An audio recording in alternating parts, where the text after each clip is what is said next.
So real quick, I'm about to put this shit in the dryer real quick. Hold up. Yeah, I'm gonna post something in the main chat real quick. I'm just gonna show you my notes, right? It probably won't make sense, but I'm just gonna tag you real quick. Just look at it. Alright, say less. I'm gonna look at it. Okay, cool. Taking your chat. Everyone's gonna be like, "What the fuck does this even mean?"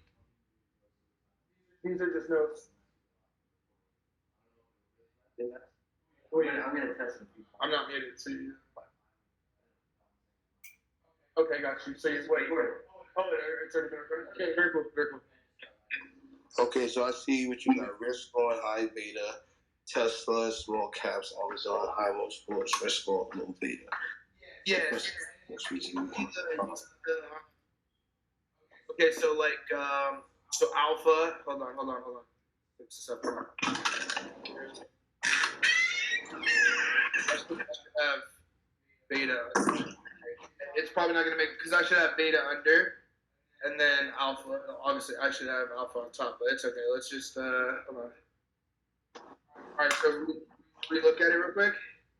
Right. Okay, so like. It's like, do you see the equation that I have for beta? You see how it's like multiplication. So the index, it's the index times stock.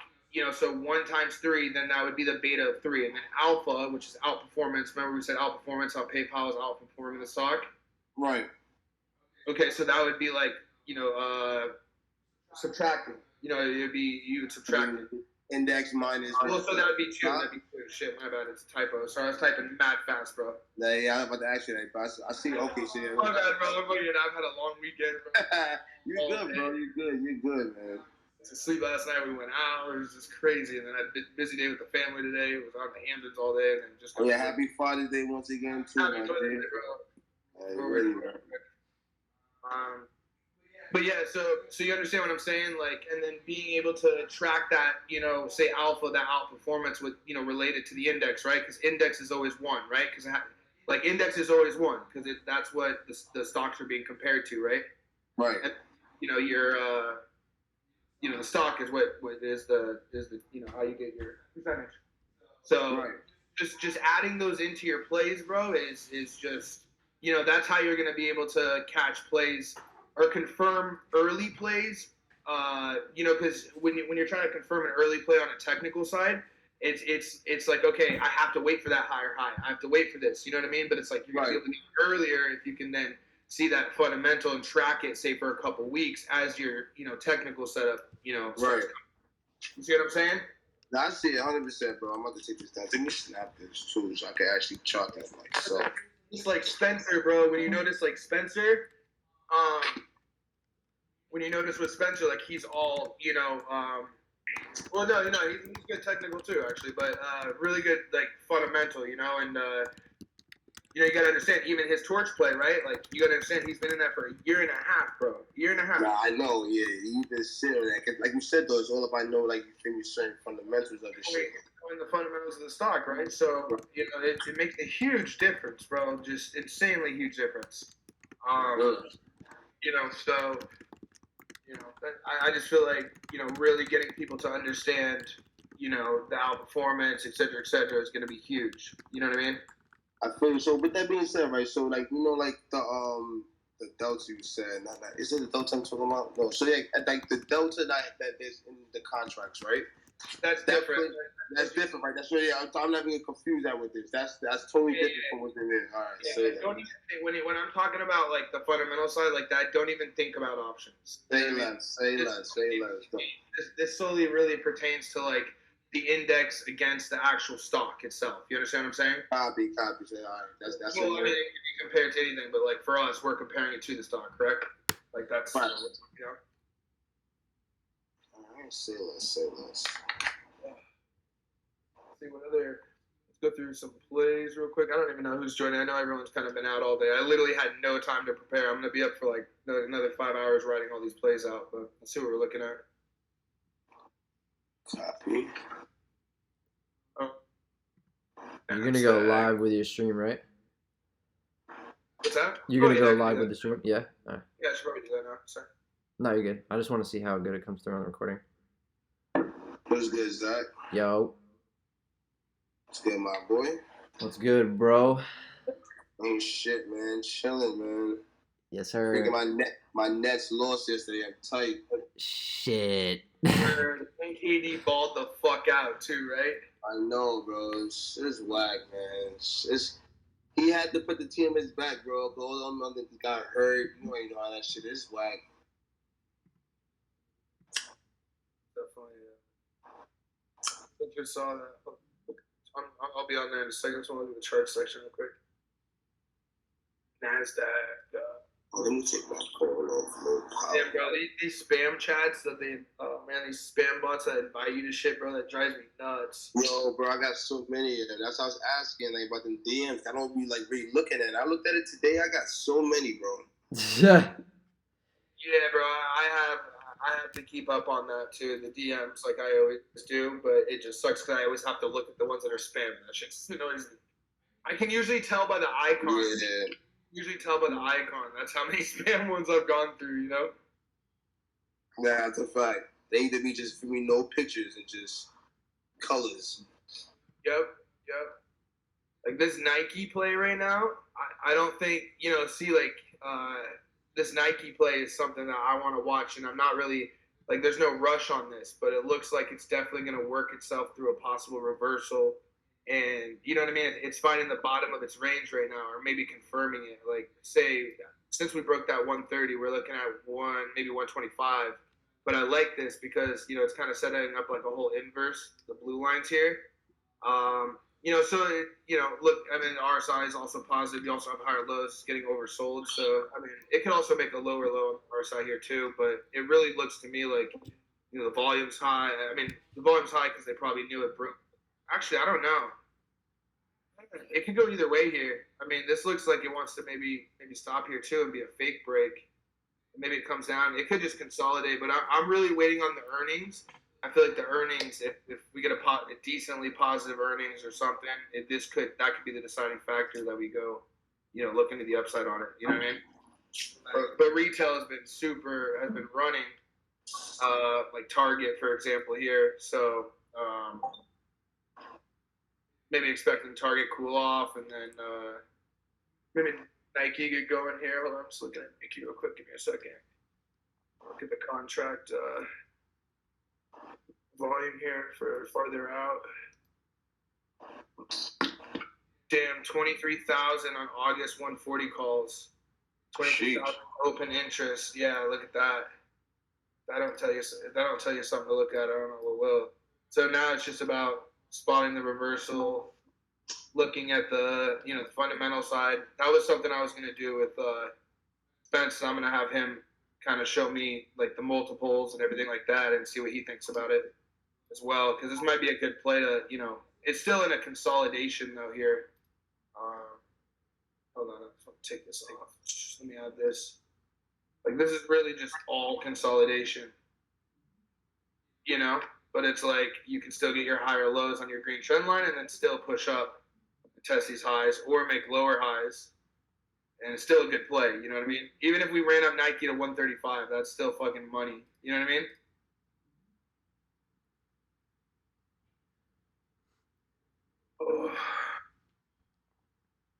See what else we got Yo, here. real quick, bro.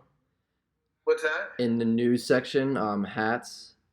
Hats off to hats, because this guy is definitely up to date on the news for sure. But, bro, he just posted American Airlines cancels hundreds of flights due to staffing crunch maintenance issues.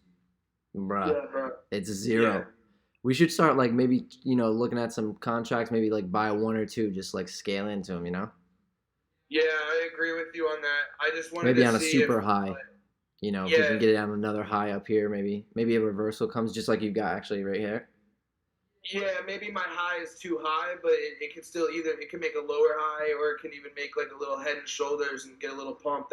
This American Airlines would be like if NASDAQ or Tesla had like a bad day, this would be like a risk off day, right? Yep, understood. We would want a risk off day. We'd want NASDAQ say cooling down, high multiple stocks cooling down, and then we'd want to get our push up, maybe a rejection at our 200, you know what I mean? And then just fucking hop in here. Yep, yeah, we should definitely keep our eyes on it. Because you are oversold. Look at the 180 day and the 4 hour here. So you kind of want this to like push up here a little bit, right? Like personally for me, like could you enter here for 2 year out fucking 10 puts or something? You know what I mean? Like, yeah, you could, but like let's know that the fundamental side, and then let's get the technical side into it too, so we get the best entry, right? Yeah, absolutely. Yep. And that way, once we're confirming with our good entry, then we're scaling in. You understand what I'm saying? Yeah, absolutely. So, but I agree with you 100% on American Airlines, like 100%. Yeah, I think this is going to be a good play to the end of the year. Yeah, AMAT kind of got me interested here, and I don't know what the correlation is, right? Because like Nvidia, obviously pushed AMD. I don't know. Like even TSM here looks like shit. TSM looks like a total put. It looks like it can go down and make, if it breaks, say here, this impossible support, you could even make, I don't even know. TSM looks like shit, honestly.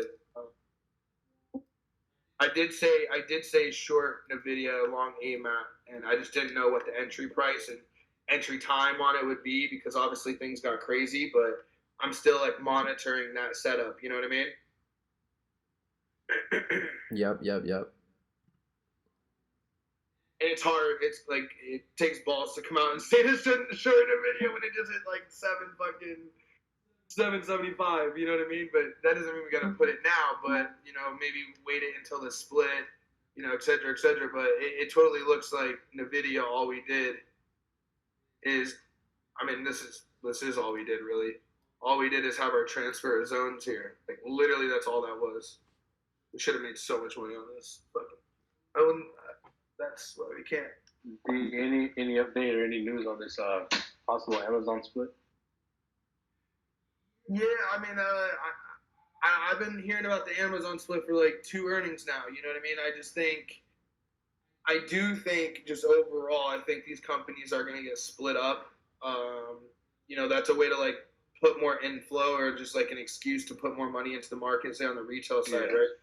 Because like me, am I gonna buy Amazon shares right now, say or whatever, over 3K? No, but like, will say you pick up one Amazon share if it does like a 6-to-1 and it's like $600 or something like that? Yeah, you will. I'm maybe not you, but there's gonna be a lot of people that will. You know what I mean? So. Yeah, no, I just saw a lot of talk about this weekend. A lot of talk about Amazon. Yeah, so that's what I'm kind of like trying to figure out here is like, are we gonna start? Because I don't know if you've noticed, but like Tesla split, Apple split, right? And then now it's like Nvidia split. Now it's like it's speeding up, right? So it's going to become more frequent. You know what I mean? Split up all the higher stocks. Well, yeah, but there's reasons for it. There's reasons for it, right? It'll bring in volume for the time being. It'll push, say, indexes to where they need to go. Like I just showed you with Nvidia here, how it broke out a new zone. It'll do the same thing with the indexes. Like Nasdaq will, say, what it's trying to do, say break out into a new zone, and then say even it gets bad and has a correction. It's like, okay, our correction's back down to 14. Now we're using our, using our former resistance as a new support. You understand that? That's if it got bad, right? So let me show you. I just want to show you an example of that. My bad. So like an example of that would be, say, Nvidia here, right? Like, say we transferred into our new zone, boom, we're consolidating in the zone, right? Just like that's normal. Okay, say this is still not July, but say this is like August, right? Boom, we break to the downside. We actually break out of our zone and then give up this gap up gain, right? And then instead, we're then using it as support, and then we can continue to work our way up. So that's what I mean by that. And that's what I'm seeing with a lot of things. That's like even PayPal here, right? On that Nvidia, if it breaks down back into that lower channel, wouldn't that start to form of a head and shoulders?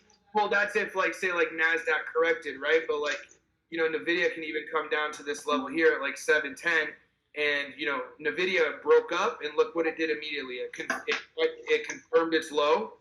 Right? Confirmed this low here.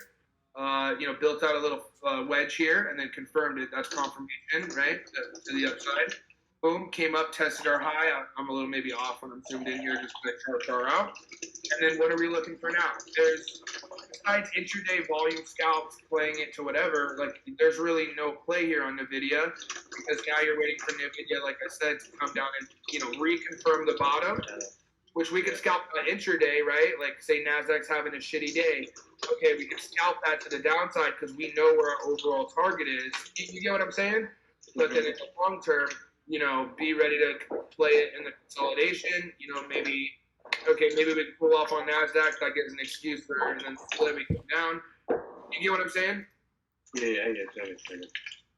So just looking at things like that is it makes a huge difference. Huge difference. What's up, guys? I just want to say I hope everyone had a good weekend. If anyone's a father, happy Father's Day. What's up, bro? What's up, Master? How are you doing? My Wi-Fi acting so shit.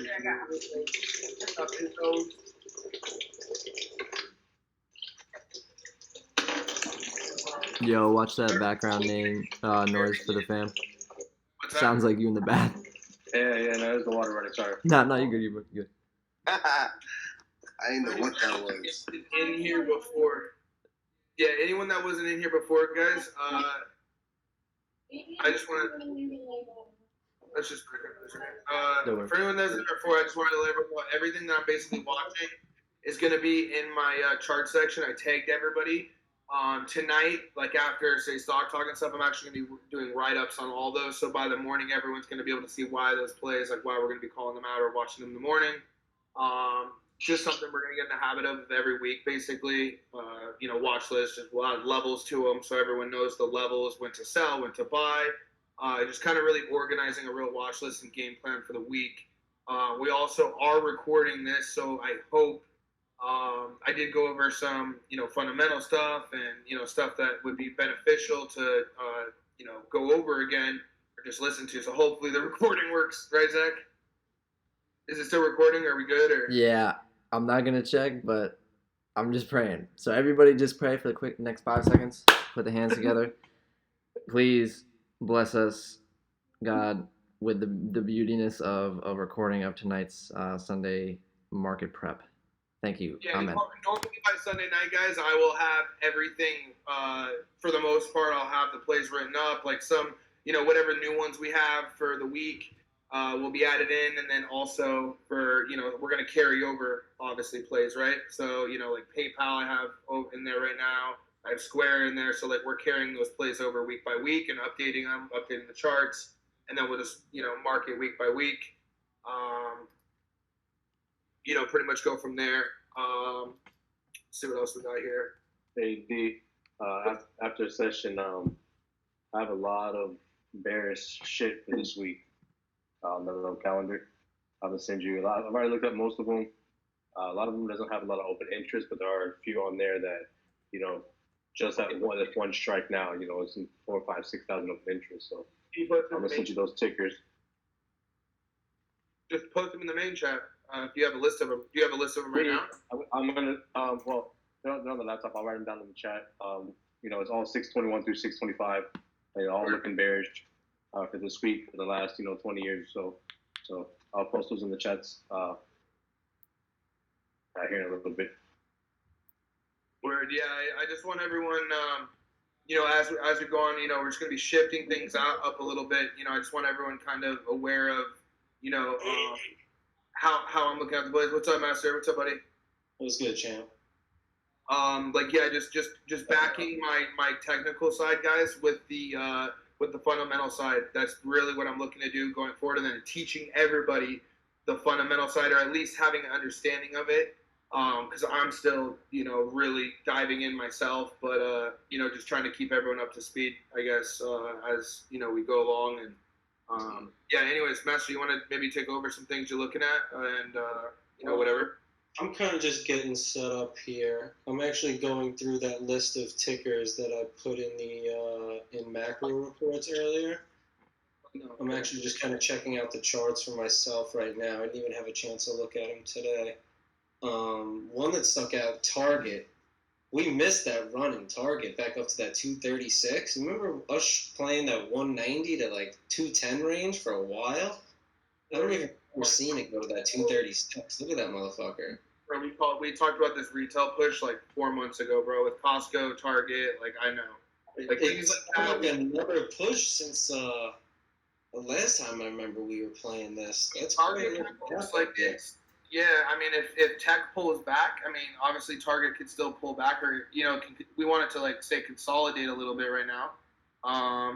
That should. But it could come up, and if say Nasdaq cools down, say retail picks up again, it's like I think Target could hit this 161.8 fib, which would be 250.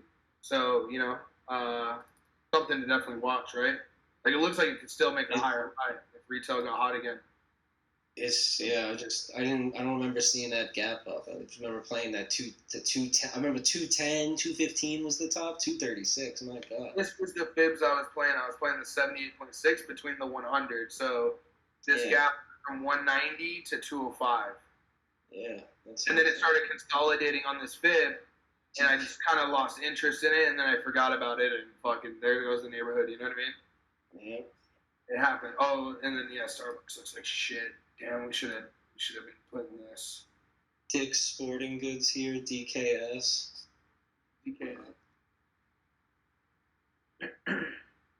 These are all just stocks that came up in this report that I was reading, so I just kind of laid them out. I'm just looking through charts now to see if I guarantee some of these aren't even good contract plays, but they're good stocks. And Matt, I think Dick's just had the earnings recently, didn't they? Dick's? Was it?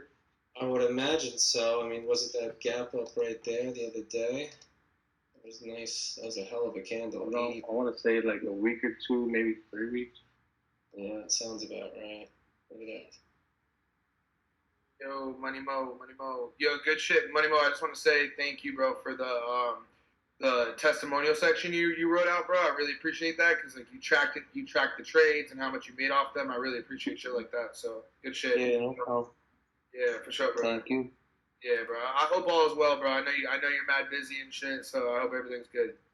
Yeah, I'm just running the side hustle right now and then doing the full-time work, so I'm a little packed out so I don't join the lives and stuff.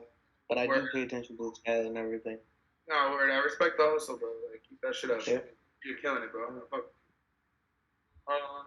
Real quick, yo, Master. So basically, like risk on, risk off, right? Meaning, in regards to, like risk on would be like high beta, risk off is like low beta, right? So like Exxon is low beta, Tesla is high beta, right? So like, yes. Or even like Amazon is high beta, right? So what Yes. I want for Exxon, I got Exxon in this 180-day trend line, right? Mm-hmm. And broke back into its zone after fake breaking out, right? So I want to see maybe like a risk off day, or maybe a couple risk off days, meaning Nasdaq maybe pull back and like the you know what I mean, the high revenue, high multiple stocks pull back, and then fucking maybe have a real break or another test on this Exxon. You know what I mean? On that risk off. It's interesting. The money flows was clearly so heavy tech on Friday, and then, I mean, a little Thursday, right? Which was That's why Exxon took such a big dip, but look where it dipped to. It dipped right to that trend line. Right to the trend line there. But it's still in the zone. So if we break the trend line, though, it's like, then like, whatever. But like right now is, I think, when you want to watch it the most, right? Is if we get that pullback, 100 billion%. Maybe we get that little pullback on that. Look at oil futures right now. We're almost at that 72 spot. Oil hasn't faltered a bit. Exxon follows oil to a T. Yeah, and that same, I posted the BP and the CVX. It's basically the same chart, right? They're very similar, but BP and CVX clearly broke it way, way harder, more aggressively. Yeah, exactly. So even if Exxon has a whatever day, say a fake break of the trend line, a little bit of a weak day, but fights back to it, like Nasdaq here to me looks like it has another one of these head and shoulders, and it's had its gap up here. Like I could see Nasdaq even coming back, to under 14 and under say several levels, bro. Like say under 13.9 even, it could play out a head and shoulders and come down to like 13.75 after this higher high. You know what I mean? Yeah. Because I'm not really looking for a breakout of this whole little squeeze wedge thing on Nasdaq until like mid-July. You know what I mean? I'm trying to pull up NQ. Because when is Nasdaq historically bullish? I believe in July. I don't know. Correct me if I'm wrong. Yo, what up, Rage? I didn't even see you pop in here. What up? Yo, what up, what up? I didn't want to interrupt. My bad. I shouldn't have just sunk Yeah, no interruption from the big boys, bro. We just slide in when we want. We walk in like it's our show, but you were sounding good, bro. We let you go. Yeah, we wanted to let it go peacefully. Yeah, I like to learn. I listens. Yeah, how was your weekend though, Rage? Good? Yo, I had to put up a pool and I just died afterwards. That was nonsense. Call myself out the building. I was like, yeah, you're not gonna hear from me from trading wise or anything. I'm gonna be setting up this pool. I'll be dead. An above ground pool? Yeah, that shit was not fun. I used to do that every summer, bro. You've been there, done that, my friend. That's tough work. That's tough work. For It's real. Yeah, I just finished cleaning the freaking my pool. Had mad fucking losing shit in the backyard. Yeah, I'm not touching that shit for a minute. I hope y'all had a great weekend though, for real. Yeah, I hope everyone had a good weekend. It was definitely interesting, great, refreshing weekend, So that's good for the week. Got some cold ones in, yep. Yeah, just one more thing here, just about Nasdaq, and then I'm actually gonna have Spence. You wanna hop in here in a minute? Are you ready to hop in? No, I'm trying to post stuff about Nike and how it's overvalued. Okay, cool. I like that. That's when you're looking at sector multiples, when you're going about 5-year historic rate, or you even going, if you compare that versus benchmarks, or you're comparing about performance, it's overvalued. It's implied volatility. And my buddy sent me this when the mark price was 128, and he sees potential downside, low end, 111, 112 to 101. So it's implied like 12.8% volatility just on where its estimates alone compared to historic value, and also benchmark companies in the same sector. So let me put these in here, and then I'll talk about it.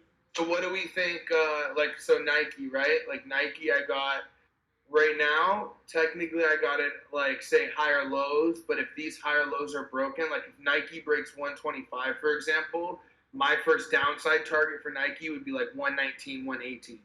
You know what I mean? Easily. You get what I'm saying? But I also have a bullish case here too, that it could, work through a reversal at the bottom of this zone. But it almost looks like Tesla ugly. Yeah, but this could also come down and confirm this low, which would then just give you what, right? That would just give you your overall confirmation on your zone, which is really just bullshit consolidation. But then if you broke this, that's where you get your 111. Which would be a fire-ass fucking play. But I agree with you. So it's overvalued, you said, just multiples-wise? It's overvalued based off historic performance in the sector as well as benchmark companies relative to the year. Gotcha. Which is great to know. You know what I mean? So it's like... It's the 3 charts. Now, obviously, volume is a factor. Volume is a factor when we see a large push-up or down. But if you're going based just off of financials, you can look in the first picture. That gives you the volatility, the range. So that's where I'm looking at when you're looking at the historic intrinsic value versus of its last 12 months. You can see that it's performing better. You can see it at a 34% rate. But with the shares outstanding and the rest of its the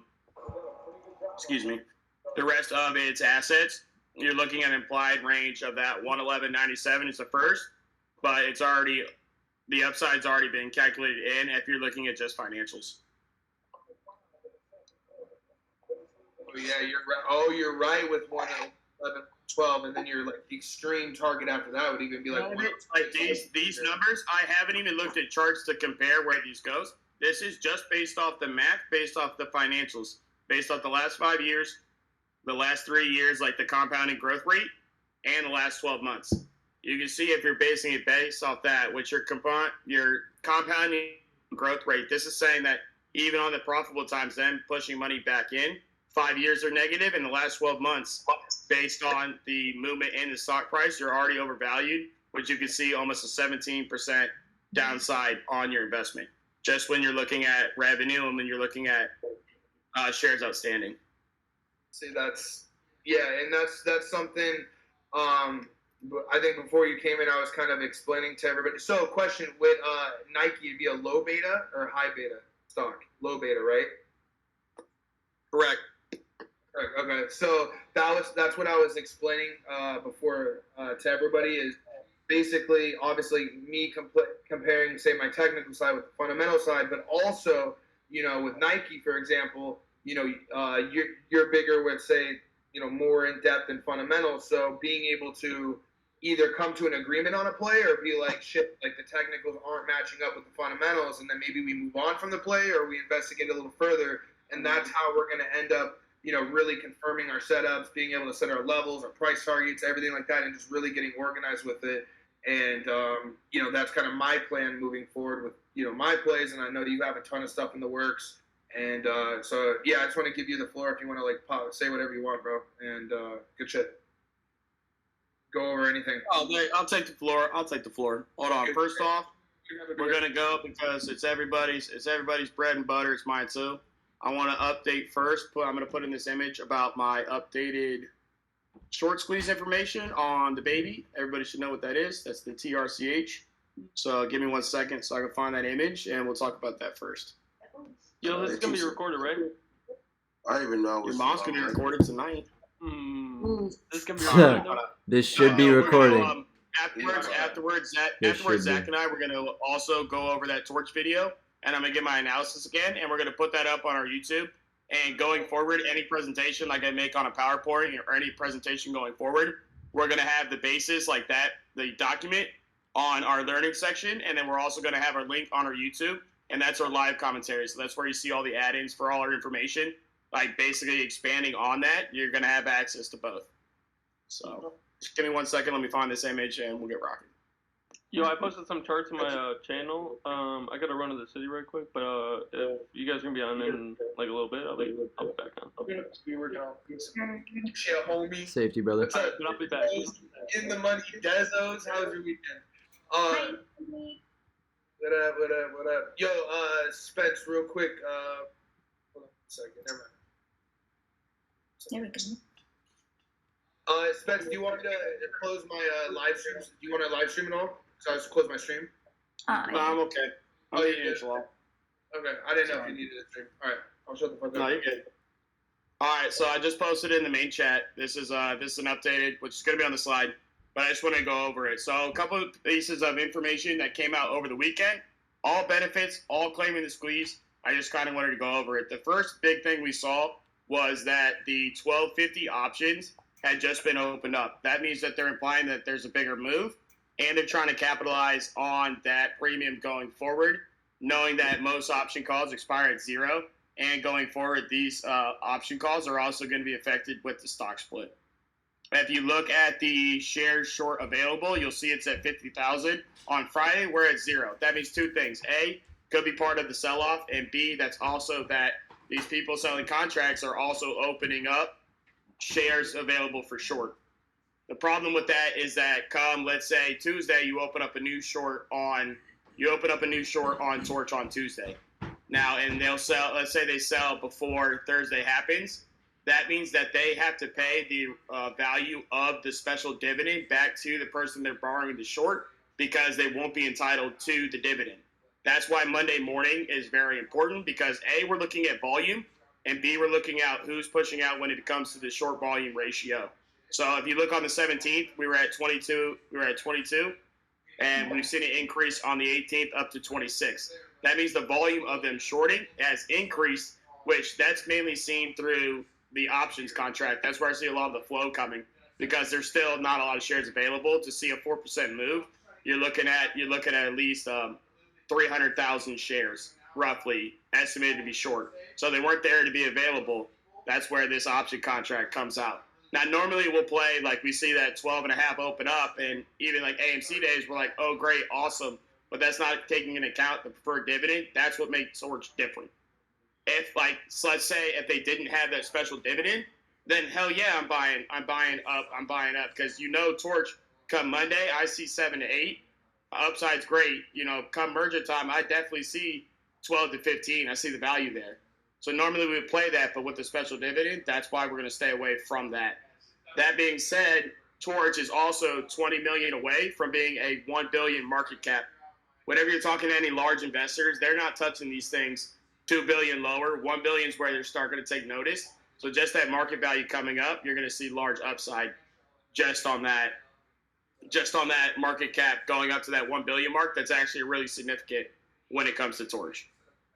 So anybody have any questions that I can go over with the Torch squeeze, or anything? I'm going to make a spreadsheet. What I'm watching for on Monday morning, which you guys know I'm a night crawler. I'll be up at that 4 a.m. A, I'm looking for volume. B, I want to check the short interest, the numbers when they come up Monday morning. But another positive thing is that we do have retail traders in here. And if you look at up on StockTwist, we're one of the #1 viewed companies going forward. So that's just a benefit. That means retail's here. That's going to also push volume. And so if anybody has any questions, go ahead. I'd be glad to go over that real quick. Torch Daddy, I had a question. Yes, sir. Do we have any buy-in points? Buy-in prices to add, or when tomorrow? Right now with that big push up, you're looking for a pullback. You're looking for like a 630, 625 pullback for a light entry. But coming so close to the swing, I'll be looking to see if the volume numbers hit the scanners. Which, on Friday, the volume numbers were hitting my scanner. So I'm looking for volume confirmation when it comes to that to see where we want to play. My plan on Monday morning, right before this thing opens, I'll put a buy at probably 675, real light. You guys know I usually play 1,000, 5,000 shares. I'll probably buy 20 shares or 30 shares out the jump just to try to play that quick upside in the morning. And then I'll look to see how the ratio comes down, because the borrow rate also went down 50%. It was 100 on the 17th, and now it's come down to 48.20. But that's because they're going after the option side of it. That's how they're hiding the short. So you see the borrow rate come down. They're hiding it in the contracts. So I'm looking 30 shares to capitalize on the first push. Then I'll look for volume confirmation to push out there. And then I'll mark a price midday to see where it kind of settles off. But I was telling Darren on Friday when it was at that 540 range, I said end of day 7, we're going to test that 675, and we did. The only problem predicting it going forward is that we've already hit all-time highs, and so now we're just pressing higher. We need volume to push that because the catalyst has already come. Another thing I wanted to mention with the squeeze is that there's a lot of mentions with Tesla, and if you look on Torch's website or Meta, they're not very descriptive of where they have their contracts and who they have them with.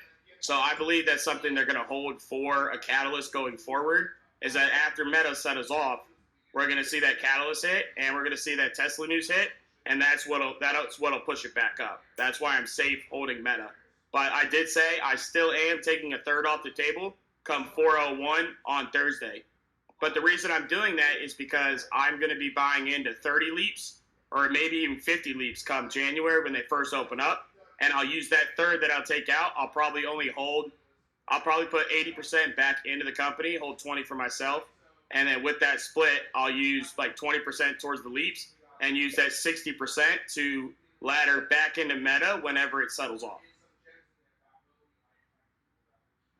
So I'm looking 675 off the jump, off the rip with 30 shares, just to try to catch this volume early. And then I'll wait for volume confirmation to see which way we're going to push. What you want to look at, too, is there's an indicator called volatile standard deviation, volume standard deviation. And what that looks at, it looks at the volatility based off volume versus the normal price it would be without the volume volatility. So if you're seeing the volatility with that indicator, if you're seeing it come down, that usually indicates that the price is going to go up. So when that volatility is high based off that volume, that's usually when you see a sell-off happen. But you can see it curl down if you're looking at the charts. You can see it curl down, and that's when you see the largest gaps up. So that's something you can add on as an indicator. I'm not sure which. I got to see which indicator it is on my sheet, but that's something you can add in and follow when you're looking at Torch, when you're tracking volume. So you're looking at that volatility because we have retail traders that are involved in this, and so it's something you have to consider.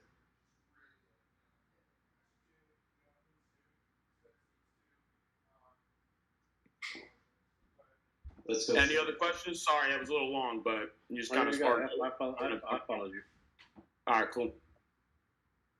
So, Spencer, do you mind repeating that whole thing one more time? Kind of. Yeah. let's Next time. I'll do it. I'll add it into the recording. It'll be on YouTube. Mm-hmm. Curve. For a second, I'm gonna get my next thing I want to talk about ready. Yeah, I guess we're basically, like I said, guys, we're gonna start really structuring these Sundays out a little bit more of like a market prep and stuff like that. Obviously, we just want to, probably this week, next week, it's gonna be more of just talking about more like how we're transitioning, what the, just getting the format writing. But I do want to open it up here because I know everyone's not gonna work all night. But does anyone have anything that they want to look at or that they're watching or anything like that? You can type in. Before anybody says something, going on that point, if you look in our members section, if you go under members, we have a section that's called long plays, and essentially that's for you guys. So we wanted to use the idea section as you guys have a lot of stocks that you like, a lot of stuff you guys like to talk about when it comes to new stocks or updated stocks, and that's kind of where we wanted to open discussion with you guys. When you guys have great plays, you guys have great things moving forward. Austin, I'll get on that LKSTO. But that section right there is for you guys to just talk about going forward, what your stock ideas are. You'll look under that member section, you see long plays. That's where we want you guys to put your long plays going forward. Like someone turned me on to CXTR. There's plays that are longer than these short option plays where it's like we got 2 hours to worry about it. What we want to do as a group is have you guys put tickers in there that you realistically see a long play for, and then one of our members or one of our analysts is going to pick it up and respond to it, and then give us like 2 or 3 days, and we'll have a better analysis on your stock. A lot of people reach out to us in DMs and stuff, and we want you to put it in long plays as your stock, give your synopsis on where you see it. So put your long play ticker, put why you see it or why you're calling it, and then one of our analysts will pick it up and we'll give you a detailed thing. I know I've been telling a lot of people, like, hey, I'll look into it, but we're really busy on this end. So if you put it in that long plays, one of our members is going to tag it on the leadership team. We'll tag it for you. That way you know that one of us is going to look into it, and that just kind of gives you an area for you guys, so that way we can look into some of your long plays and either confirm or give you our analysis on that or give you ways to hedge it as well. Yep. So, And I to follow up on that, guys, the member section real quick. I did post earlier with the networking under members. I appreciate everyone that kind of responded to that. Glitch, Fam, Dez, Lappy Tappy, Bearded One, Andy. I definitely really appreciate that. That's fire. I'm going to read all these and go through them and reply to them. But yeah, just the member section. I really want to utilize that. I think that'll show progress on everybody, and it'll force it'll force you guys to kind of get better, right? Because as you start charting it, as you start looking, doing your own analysis, and then comparing it to say what Spencer has to say on fundamentally and or even me technically, it's just gonna help everyone grow, and that's what we're here for. So yeah, good shit, guys, good shit. But yeah. Let me just, does anyone have anything here? I didn't go back to main chat. I don't know if anyone typed anything they want to look at or. Captain Crunch asked for POWW, I don't know. And then Sky Dad asked for the name of the indicator that Spence was talking about. Okay. So, okay. Ammo? Looking through it now. Chart's a little crazy. Not much of a contract play. This is Spence, take this one. POWW. Man, looks like you have a new. I guess I'll just chart it out real quick. Fucking right. Why are there 17.5 contracts for October only? Higher channel, lower channel. What's good with that? That is a good question. So right? Only October you can buy 17 and a halves. Everywhere else Does it that only mean goes we to buy? 15. This is Okay. a total like July and October you can, but August and January you can't. What? Who posted this? The POWW who did this? Captain Crunch. All right, so yeah, I'm not big. I'm not not that I'm not into them, but small cap stuff. Definitely, I personally feel better. You know, I know I can understand the volume, the momentum, and stuff like that. That's definitely say more spends, but This is a share play. yeah, it's a share buy exactly. Like this is strictly shares here. You know, basically it looks like you had your support of your lower channel broken. Now you confirmed your higher channel, right?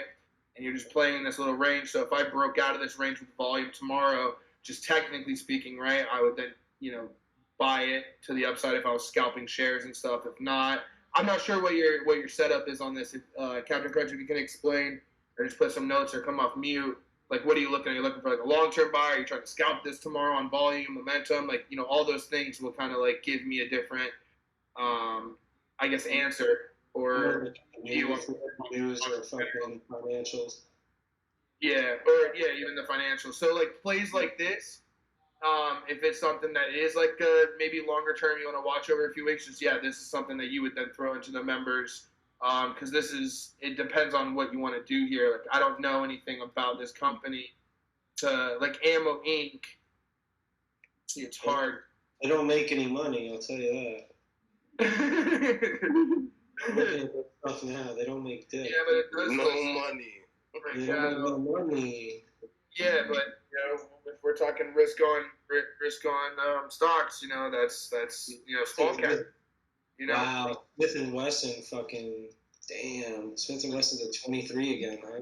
last spike, 180 day. Look at this. Boom, push up, came down, touched your 55, and then boom, broke out again. You know, it's like we get a retest and get another little breakout here up to maybe whatever, you know, $9, 870. You know what I mean? So it depends on how you want to play this. Who wants to short Smith and Wesson with me? Yeah, Captain Crunch, if you could just tell me what your own plan is. Are you just trying to are you scalping shares? Are you long on stuff? He said he was just curious. Oh, just curious. Yeah, I didn't even really give you an answer, so my bad on that. And then Baker is asking about Ford. What did Sky say? Indicator. Yeah, indicator that Spence was talking about with Torch, I believe. It deals with the relative volume standard deviation. So when you're doing that, you're comparing the volume on its simple moving average when it's expressed in standard deviation. So I'll post the formula of when you're putting it in, but basically what you're going to do is you're going to look at the STDV when you're looking at the pattern. That's when I was telling you that when the arrows are trending down on your standard deviation, that's when you'll see a stock push up. And then when you're looking at the volume, the VOL, you're looking for a comparison, and then you take that volume and the standard deviation wherever it's at over a certain price period, and I'll post that formula here in a little bit, and that's where you're going to get it. So Webull, I'm not sure that they have that indicator, and I'll get the TOS. I don't use TOS, but I'll find if there's an indicator on there. But what I do is I take that volume indicator and the standard deviation indicator at a certain mark point, and then I have a formula to compare the two.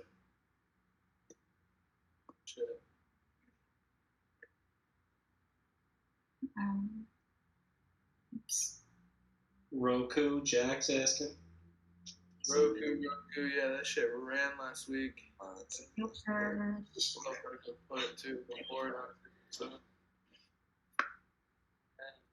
It's either melt up or they just gave us the greatest short of all time. I remember when this thing rejected inverse head and shoulders. That shit was so fired out in the earnings.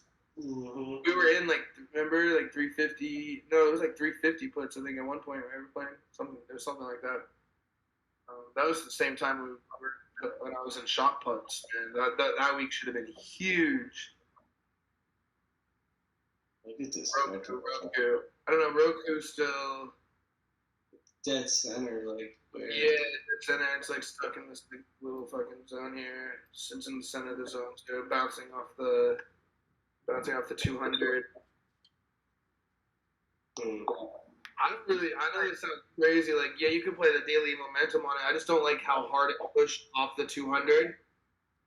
I mean, I do like that. That could be confirmation, but maybe it pulls back in the middle of this, in the middle of the zone here. Spence, if you're here, I would be curious if you had like any little background fundamental wise on Roku. But hi. You do like 10 minutes, so I'll give it to you. Okay, yeah, that'd be fire.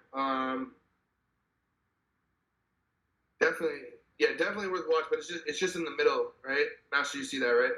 It's right in the center of it went to where the highest liquidity is. It's just right. Yeah. Like, look at here, this push up, right, and then fucking sold all the way back off. Like I just don't trust it here. I guess if it came and broke out of 400, yeah, it's not a breakout even out of this bear trend. You just snap a line from the top and the bottom here. I mean, you're just in a perfect triangle, like. Exactly. Like you think here. Perfect triangle, right? Yeah. And then you could play that triangle break. So okay, it looks like it wants to break. So if we get another, you know what I mean? You could look for the rejection. A massive inverse. Yeah, exactly. Massive inverse, and then also you have your 200. What's the current price of Roku, please? 368. Thank you. I would be ultra bullish over like 390. Or like 390 with volume or 395 over 400. Then you could like really break out. Maybe test all-time highs, but I don't see that personally happening. But who knows? Who knows? It could fail here and then fill out this wedge for a little bit too, and then. If you got to like 386, 385, and really lost a lot of momentum, it'll be the most beautiful short down to 365. Exactly. Yeah. So I do think I actually do think Roku is worth keeping an eye on. I'm gonna fix up the chart, but I'm gonna go ahead and post this in the. Who brought that up? That was a good idea. I'm gonna set an alert for like 384, 383. Yeah, I'm just gonna save it. I'm gonna post it in the charts now. I'm gonna post a cleaner chart and stuff, but I'm gonna do some DD on it tonight or on the technical side, and then Spence said he'll hop on the fundy side and we'll put it together. But yeah, definitely, I think Roku should be watched. There might be decent plays here. Thanks, bro. Like 383 downside, like 334. AD, 3M. What? 3M, MMM. I have two curious questions about it. Why does this sound so familiar? What is 3M company? I guess. Tape adhesive, They make like everything office supplies ever.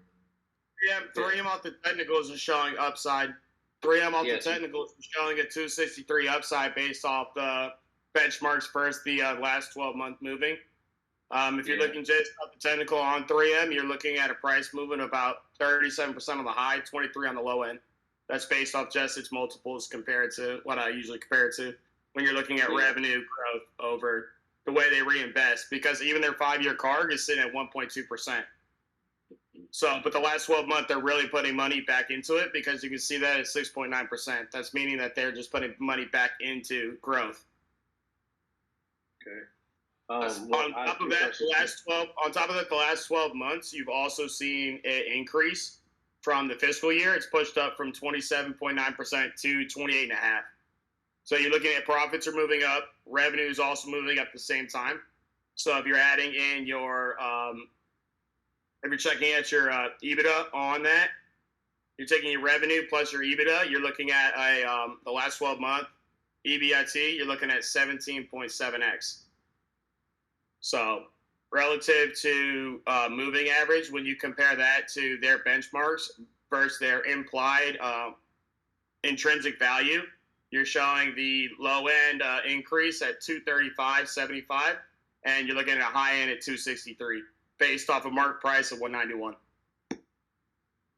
Yeah, I was asking because on the option side of it, I don't know if it's just my toss or if anyone else can see this, but on this July 16th calls, I'm getting a lot of NAs on a lot of the strikes.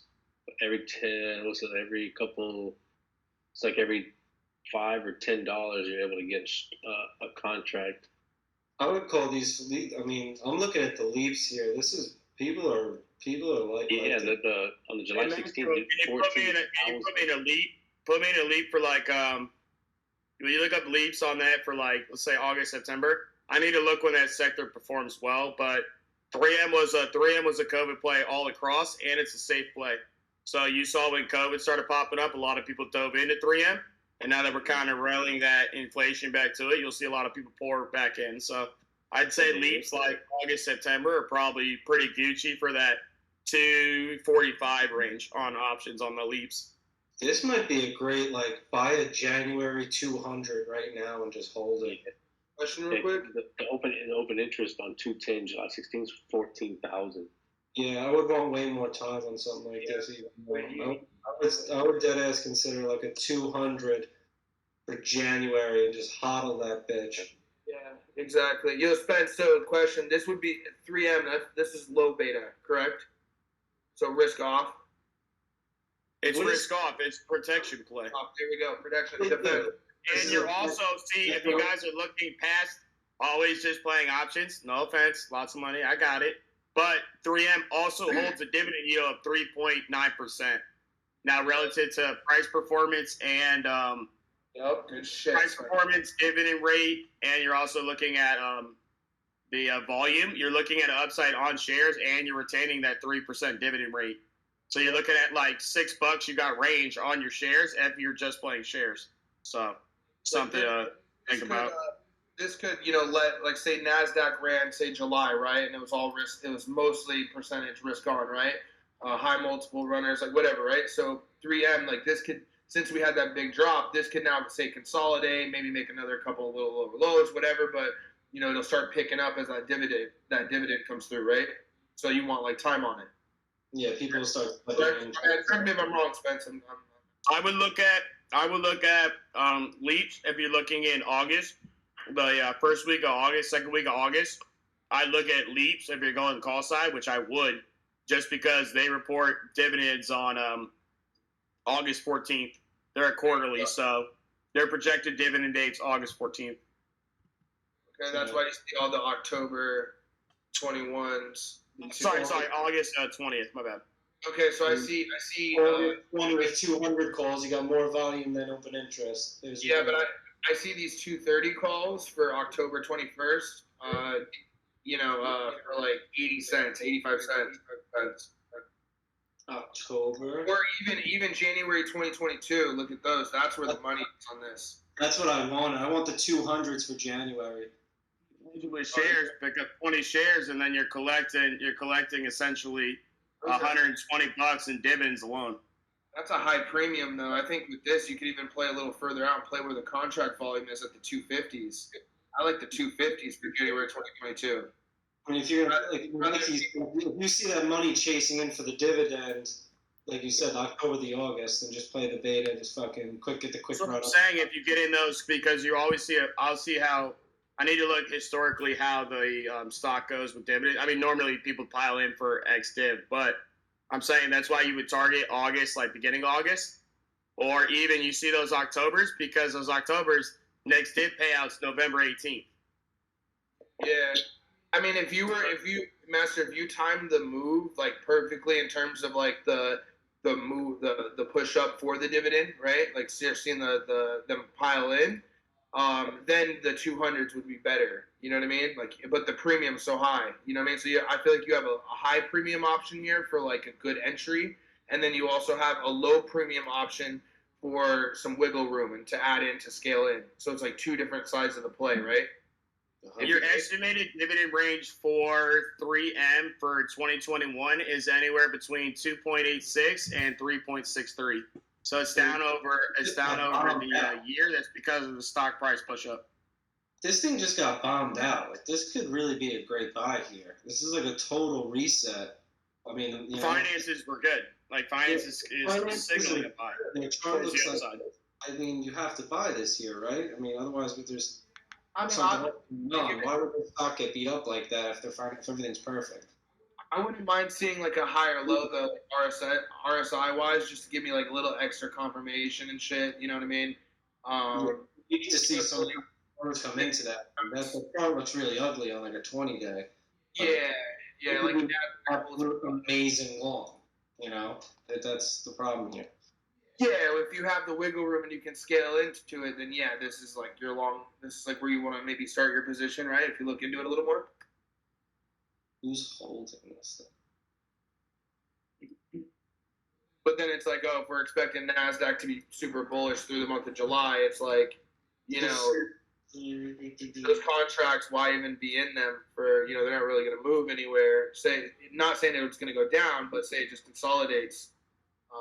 You know, you might be able to find, you know, what Spencer does and find your ranges and, you know, get your lower ranges of contracts and load them up for, you know, like, what is it, Spencer, you do like the laddering. So you're, you know, you're looking at ladder. your ranges for the push for the you're gonna find your range. You also got to go off analyst prediction as well. You got a low target of 181, a high target of 210 as of right now for a 12-month forecast going forward. So they're projecting in the near term that it's going to push down, and then you see how it reacts. So 191, you're kind of safe. There's not you're closer to the average to protect yourself. It's not a current buy-in. So what I would do is start charting the contracts now. Come closer, you see that stock start pushing up, or even if we got 185, I'd load in shares 185, watch it push back up to that 191, 195 range, and then tag it for the upside. But if you're going based off financials, it's still green. So then you're looking at plays come longer out. And then you also calculate in ex-dividend dates to really target it on a push-up.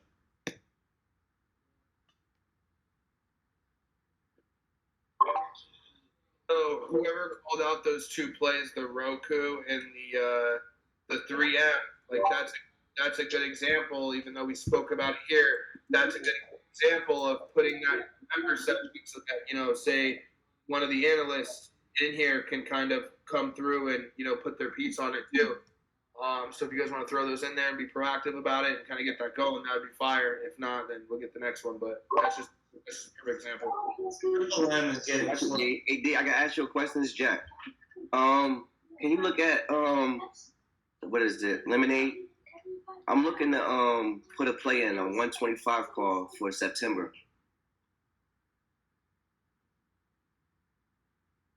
I mean, this is just see Lemonade. Lemonade. I play. I already have this. See, I have like stuff charted here already. Are you looking at my screen? Yeah. So I already have. So I used to play this a lot and whatever. I just stopped kind of liking it a little bit. It became to me like unreliable a little bit, especially after it went and then it fake broke and then broke to the downside. Now we push strong over the 200. Now we're bouncing. I mean, so these are my targets: 117 and then 137. Maybe to get back to this original wedge, I guess, or this original flag. I don't really know much in terms of the financials, but I'm sure it's like high multiples. Spence, are you here? I'm coming. Hold on. Yeah. Lemonade. I can't shit out these multiples right out the jump. Give me Lemonade. Give me a Roku. What about Torch? I mean, this has to be an overvalued, like, you know. Hold on. 12 million shares is owned by SoftBank. Exactly. So, No, you know. SoftBank is the one that's having major problems. Yeah, I just feel like, honestly, like, could the play be there if, I would say keep an eye on the volume if it pushes up. Like, there's just not much here for me, honestly. I just feel like, personally, if I was going to be honest with you, there could be a big play here, but I just feel like this play has so much risk in it. You understand what I'm saying? And especially if Spence comes back and says that it's, say, overvalued, or if it's, you know, high multiples, like, you know what I mean? It's just, you get what I'm saying? So I got you. That being said, you could always watch it. I mean, you still have nice, good RSI here on the technical side, right? Looks like you can go make a higher high on the RSI and confirm your uptrend too. So it's like, where's your entry point here, right? Like, you want to see this maybe break 108 with some volume or something like that, or you know what I mean? Even if this cooled off and met up with this 200, I wouldn't be mad at that either. You get what I'm saying? So I just don't see a Can I get a mark price on Lemonade, please? 103 right now. On the 180 day, the high price is 188 though, and the low is 46. I'm gonna short this thing to absolute hell. Yeah, bro. The low of 46, high of 188, currently sitting at 103. Fair value range 61.91 to 68.42. Yeah, dude, on this thing, bro. Look at the shorts. Look at the shorts that are hiding in here. This is you could take this thing down to fucking. Bro. Yeah. So Jack, you understand what I'm saying? They're giving me a lot of fun. Yeah. No, I understand. So like, so that's an example. Like now, take Lemonade. You know, if you can't post a chart, like just write LMND, and let us you get what I'm saying? Yeah, dissect it all, send it out. On an intraday level, you may fucking NASDAQ pushes tomorrow and it wants to make that higher high on the RSI, like we said. But, fundamentally and all these things, like we're thinking it's a piece of shit. It's going to take a shit. You know what I mean? Mm-hmm. So it's better to play short. If it's pushing, play short, not play long. Sure, you want to look at it as like, okay, if the overall market, are the multiples on these companies going to start shrinking, right? Because if the multiples right now are, say, 8, right? But tech has a pullback, or the market has a pullback, whatever, those multiples should shrink, right? So then it's like, then it's overvalued. Like, even Spence said the fair value is like $60. So, like, if I was going to watch the setup, I think it's too risky to the upside. I don't think you have enough room to the upside, especially just technically thinking that it really should either get rejected at 116 on high volume and a big momentum push, or on bearish short-term case should at least come back and meet up with this 200-day, right? So, like, for that, and look at your rating day, you're right in the middle. Like, your risk on this play is so high until you get the confirmation that it needs to, correct down to that fair value, right? And if you look, even if you draw a 180-day trend line, it's a pretty flat trend line. You see what I'm saying? So there's a lot of room here to come down, still make a higher low. You see that? And then, you can take the gap. Like, I look at the gap in time, too. Like, I don't know. Is it Jack's play? Yeah. All right. So I look at the gap in time, too, from these higher lows. You see what I'm saying? Yeah. I look at time, and then, I try to, not that I time it out or anything, but I'm just mindful of it, right? Like, I just look at it like, okay, am I expecting this to, you know what I mean by that? It's just being mindful of it and just trying to, like, add up as many things as I can. But I just feel like this is a high-risk play, like, either way right now. It's just too high risk. You know what I mean? Unless you wanted to, like, buy shares that this is, like, a speculative play because you think Lemonade's going to fucking, trip. I don't know. You get what I'm saying? Like, I just wouldn't really, unless you want to scalp some options on some volume and shit, like on day trade, you might be able to get that. Okay. Well, that's good. That's good. I'm just being honest. I think there's, like, better plays. I think there's higher risk when you're doing this, but you could get, definitely higher returns and higher profits as well. Right? I was watching this. I was watching the Roku, and I was watching Lulu. Yeah, like here, like even this, right? It looks like, okay, maybe got a little inverse setup here, but this, like, to me, like, even though it did this, there's not really money to be made here, and this is so, like, high risk, this movement for me in my head, in my view. So, like, I would be looking for a short and just on the 5-day here, but you have good buyer. I don't know. It's interesting. It's right in the middle. I can't really give you a buy a call or buy a put. You know what I mean? I can't give you a definitive answer. I'm gonna revisit this like Tuesday, Wednesday. Exactly. Tomorrow looks. Let's see how tech looks. Let's see. You know what I mean? And just kind of take it from there. All right. Thanks. Good shit. Good shit, though. You know how I'm calling Nike overvalue when you look at the technicals? If you're looking at the last 12 months versus their PE ratio, Nike's holding a 61.8. Lulu is sitting at a 60.8, both implying that they're overvalued in the last 12 months. I agree with Lulu being overvalued. I think that they're pushing up this stock right now. Like, I don't know if this is right, but they're pushing up this stock to be able to dump out of it because it is overvalued. In a way, like, I see it pushing up, and I think this thing is way overvalued, Lululemon, right? But if you're looking at a compounding growth rate, they are dumping back in, to whereas Nike's just taking profits at minus 20.6. You can see Lulu, they're actually putting in 22.1% of a growth rate in the last 12 months. Meaning they are dumping into the company, which gives you a better upside compared to a Nike. But as, like, if you're looking at a 3-year, they're sitting at 31.6. So it is coming down in the last 12 months.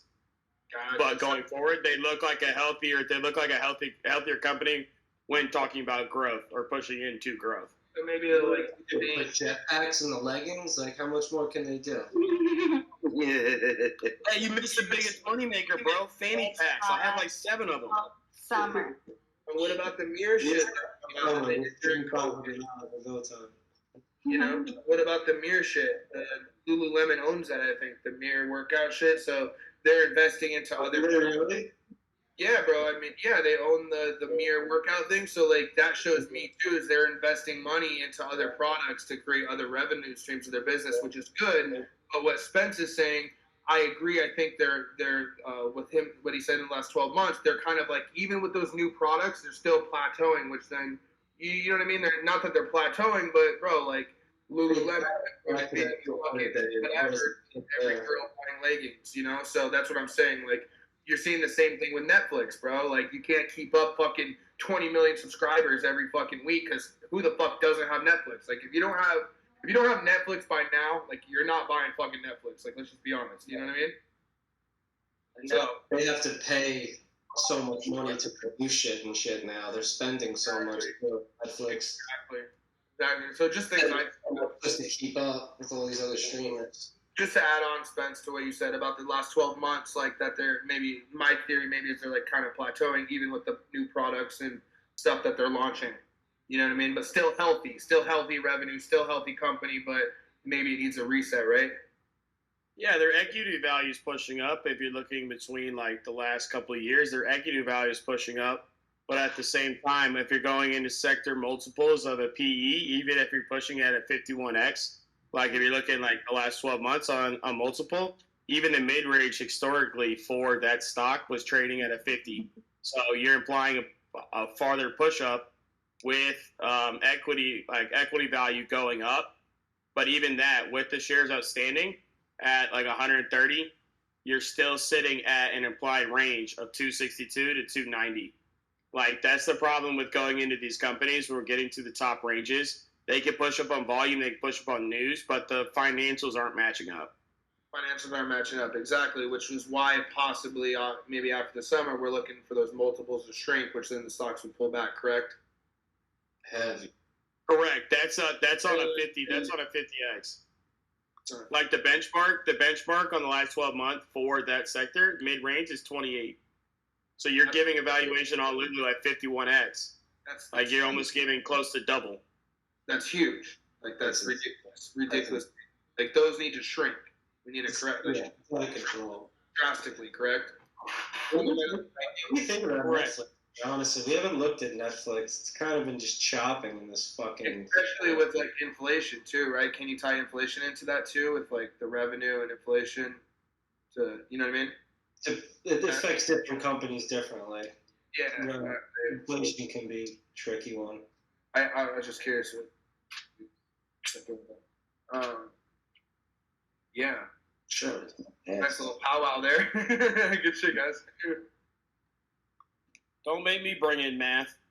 Anyone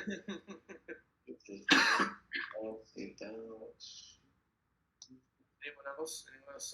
Looking at Is Lululemon under consumer goods retail? It should be, right? That's what I imagine. Yeah, probably.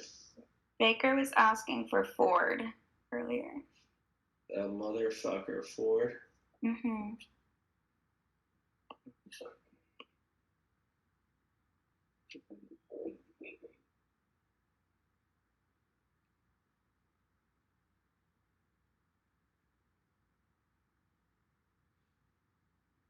Is Ford.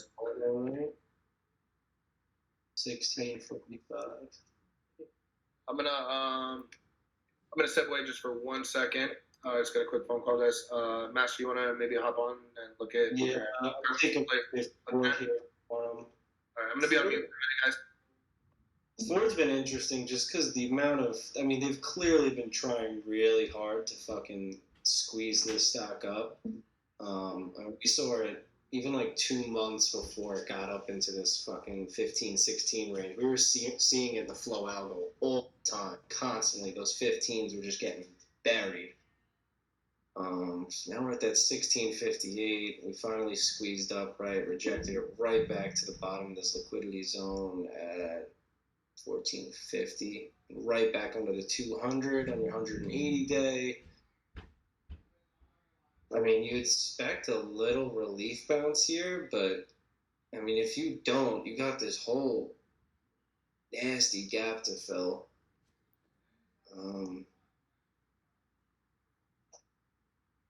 Size all the way down. I mean, for the most part, contracts on forward kind of suck, right? Yeah, I haven't even been playing around with them, but that's what I've heard you guys say quite a few Shares times. are definitely better to play on forward. Yeah, because by it's a far. pretty cheap stock too. I mean, look at these. There's gaps in the. I mean, these spreads are not terrible. You could play forward to, I'd say 14 and a half, safely up to 17. Yeah, but it's like how much? That's not like a big enough range to really keep your, to be wasting time keeping your eye on, in my opinion. Yeah. Unless you're doing like covered calls or something. That could be a good strategy on something like forward. Yeah, it's a share play. Savage, sure. how's your 15 puts on forward go? Yo, I made money on that, okay? It was a struggle. It definitely hurt, but I made money on it. It was a long, painful battle. We were supposed to bring that up. I wasn't supposed to bring up that I had to add into it. We were supposed to talk about it. Yeah. Forward is one of those. I think forward is a good beginning one that people kind of like, if you want to practice like averaging in, averaging out type thing, running multiple contracts, because they're not really that expensive.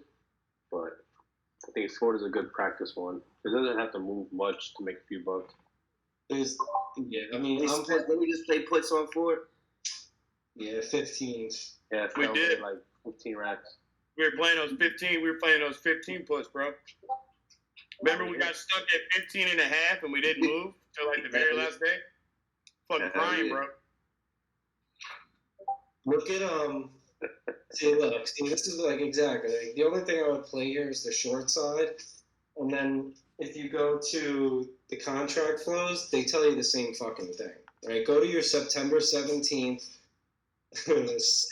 six strike, 6. You got more volume and open interest on your 6 strikes, and at 10, 11, 9, you got over 100,000 open interest. You don't see that anywhere else in these contract volumes. This is supposed to be right around fucking $10. And that premium, those are that lightning is what's keeping it up. Yeah, I mean they clearly were trying to the anticipation. We were seeing those flow out, the crazy premium coming in on those 15s. Immediately kind of came back and rejected it, right? We're already back under it at 1450. 50. I mean, people are buying these long 15s. You look at August. Look at August 20. Look at August 20 strike. 53,000 open interest, 900 volume. Yeah. And then your next highest open interest would be, again, back at 14 is your 17. down. So 17, you guys said 11. All through there, 15 to 17. What's the implied range based off multiples? 14 is probably a good buy here, right? I mean, because your implied multiples, if you're going off ratio, the range is from 1646 to 1820. Yeah. Mid to high. Yeah, I think the contracts are telling you that too. I think 14 is your floor here. I think that's where they set this. I bet if you looked at your gamma pin, it's probably right about 14. I don't know if you break into that. This might be a decent buy. But, are they going long on this? Let's see the leaps. Hey, Zach, check their messages. They are buying. You're sitting mid-range on a standard deviation. You're sitting mid-range. You're sitting about 1 1/3 when you're looking standard dev where it's at now. So it's at a pivot point right here. And even when you're looking at your multiples, your implied curl is sitting at. Find it. Your implied target curl is right at the mark at 1450. So this is where it's going to curl, most likely going to curl up towards your 17 range. So I'd be safe taking a long 17. But this push was also sparked by the big EV the big EV push. So we have to see where that develops as well. Catalyst was definitely last week all EVs pushing up. Right. So if like started 2 weeks ago. Tesla is a consumer durable. I mean, they're more like techie kind of thing. Is this going to get that same kind of aggressive flows? I mean, it has been lately. What do you buy here? I would buy maybe just 15s long, right? 15. I mean, Ford to me is a $10 stock. I'm sorry. Like, no, I agree, and I think the flows show you that too. But they just seem to want to keep it in this upper range here. Oh, with the EV push, that's why I'm saying you could take it to August 17, but then you got to think about upside. You got $3 upside there, so share-wise, it's not huge. Ongoing increase versus your 450 volatility back to 10, where fair value is for me at least. Knowing that I've watched Ford for a hot minute. So you're thinking 10 to 12 is your safe range if you look at trends pushing back till last September. You're looking at that 10 to 12 range as your little safety net. You've seen dips down and up. So with it pushing up, you could safe play it to 17 if you want, but based off volatility, I may pass on Ford, to be honest. Yeah, I'd rather, set an alert at like 16, and if it gets there, I'll buy a 15 put long. And so I feel that on the Ford F-150 Lightning, May 20th, there was 44,000 pre-orders. As of June 10th, you're at over 100,000 pre-orders already. Who's holding this bitch? 2 weeks, the demand doubled. Right, but did you see how they sold the news? You see on the 11th they sold the news? Uh-huh. Oh yeah, as soon as they got it, rejected. Look, they literally pumped it up. You're literally when was that? The first one was May. May 20th. May 20th. Okay, look, see, May 20th. They were waiting for news. You saw your first green candle. Then you saw an EV push come right there. Next numbers, they barely doubled. You saw it reject right there, come down.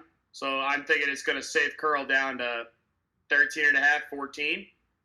And then you're playing on upside. On financials, it's saying 17. But then you also got to take into effect, like, overall orders when it comes to the EV sector.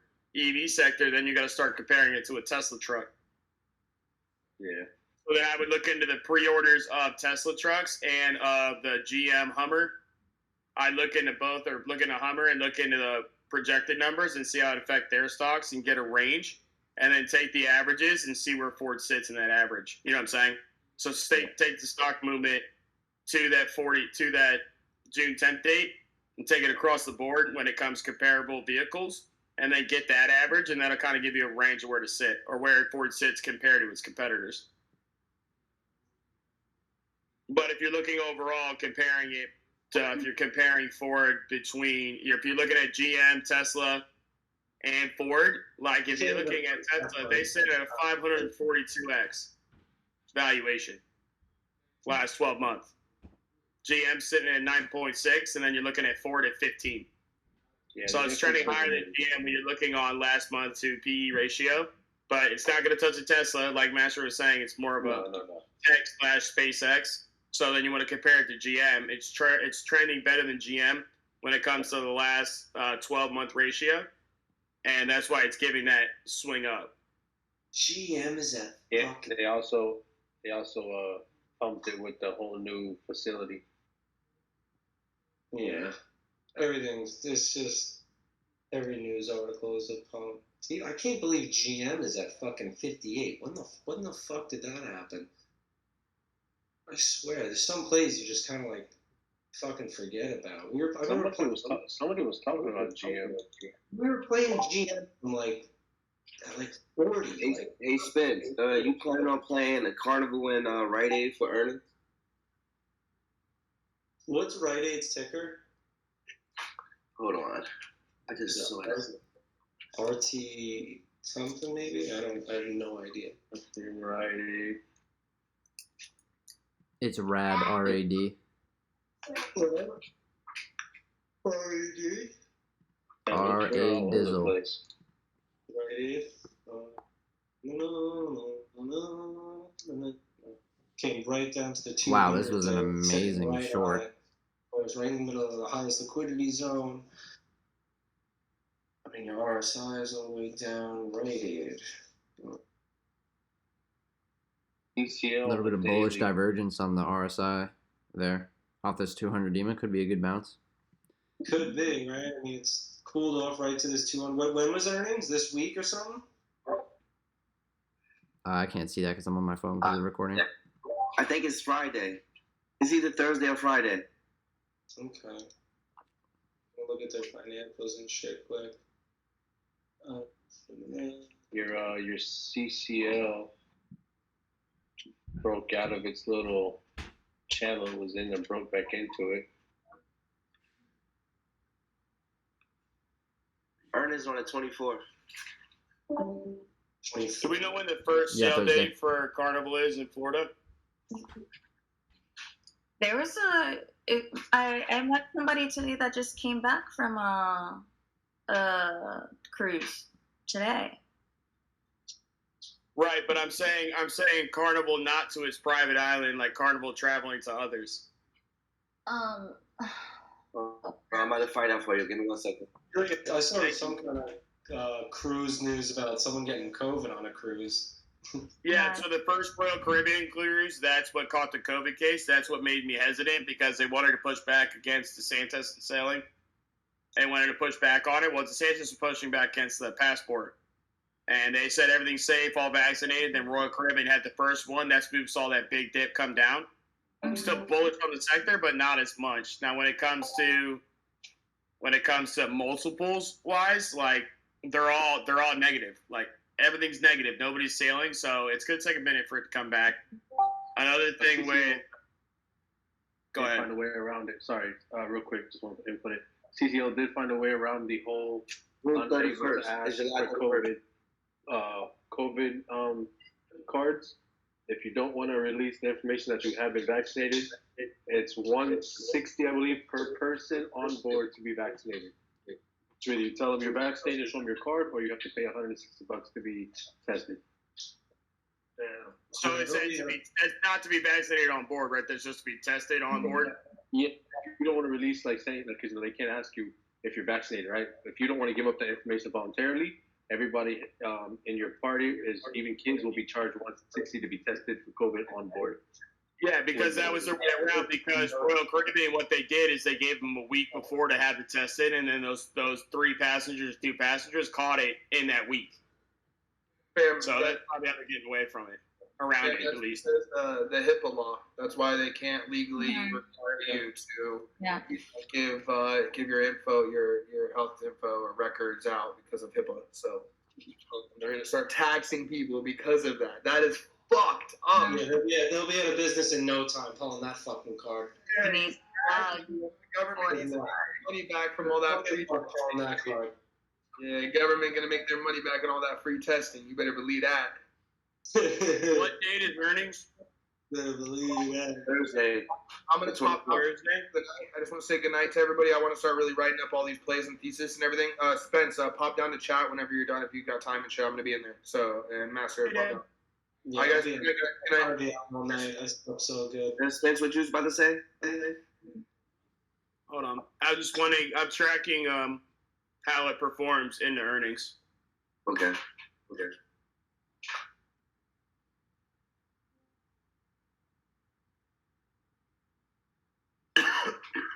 Mark price on it right now is 28.